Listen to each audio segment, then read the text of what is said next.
Hello বন্ধুরা, আশা করি আপনারা সবাই ভালো আছেন। আমরাও ভালো আছি। আজকে একটি নতুন রেসিপি নিয়ে হাজির হয়েছি। আজ আমি রান্না করব শুক্তো, ট্যাংরা মাছ, এলাঞ্চো শাক আর বেগুন দিয়ে। শুক্তো কিন্তু শরীরের জন্য খুবই উপকার, মানে তিতো। আমরা শুক্তো খাই যেভাবে খাই সেভাবে আপনাদের দেখাবো। আমি প্রথমে ট্যাংরা মাছগুলো ভাজি করে নিয়েছিলাম। এই দেখুন, উলট পালট করে ভাজি করে নিচ্ছি। ট্যাংরা মাছগুলো একটু লাল লাল করে ভাজি করব। কড়া ভাজি করলে ভালো লাগে। ট্যাংরা মাছ এমনিতেই অনেক স্বাদের মাছ। আমি প্রথমে ট্যাংরা মাছগুলো ভাজি করে নিয়েছি। দেখুন, মাছগুলো প্রায় ভাজার শেষের পথে। ট্যাংরা মাছ ভাজি করার পর আমি এটাকে তুলে নেব। তারপরে দিব এলাঞ্চো। দেখুন, ভাজি হয়ে গেছে। এই যে এভাবে আমি তুলে উঠিয়ে নিয়েছিলাম। এই দেখুন কতটা লাল করে ভাজি করেছি। তারপরে সেই গরম তেলে দিয়ে দিলাম সর্ষে ফোড়ন। সর্ষে ছাড়া কিন্তু শুক্তো হয় না। আর হেলাঞ্চি শাক, এই যে দেখুন, হেলাঞ্চি শাকটা একটু বেশি ভাজি করে নিলে তিতোটা কম লাগে। এই জন্য আমি হেলাঞ্চি শাকটা এইভাবে শাকটা দিয়ে দিয়েছি।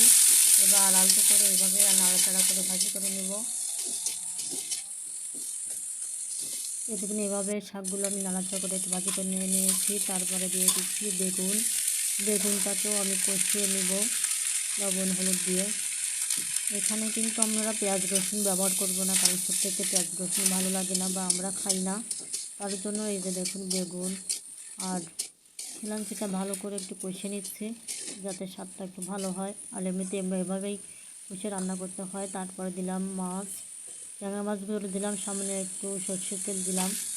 দেওয়ার পরে আবার একটু নাড়াচাড়া করে নিলাম। দেখুন, নাড়াচাড়া করার পরে আমি দিব, এই যে আবার একটু নাড়াচাড়া করার পরে আমি জল দিব। জল দিয়ে ঢাকনা দিয়ে ঢেকে রাখবো। এখানে আমি পরিমাণ মতো জল দিয়েছি, যেহেতু আমি এখানে শুকনো শুকনো করে রান্না করবো, বেশি একটা ঝোল রাখবো না।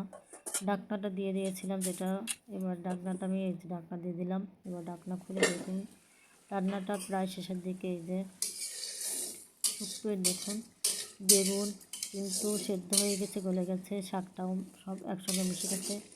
শুক্তোটা কিন্তু এভাবে আঠালো করেই খেতে হয়।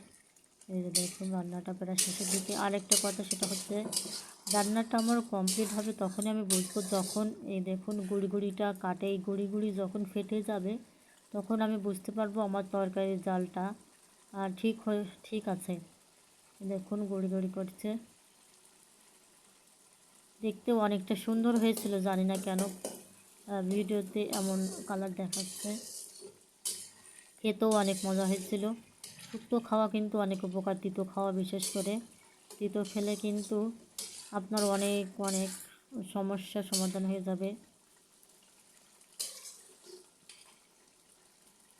এই দেখুন, আমার শুক্তোটা প্রায় শেষের দিকে। আমি এভাবে রান্না করেছি। দেখুন, গুড়গুড়িগুলো ফাটবে মনে হচ্ছে। এখন পেট রান্না হয়ে গেলে দেখুন। আশা করি আপনাদের ভালো লেগেছে। ধন্যবাদ সবাইকে।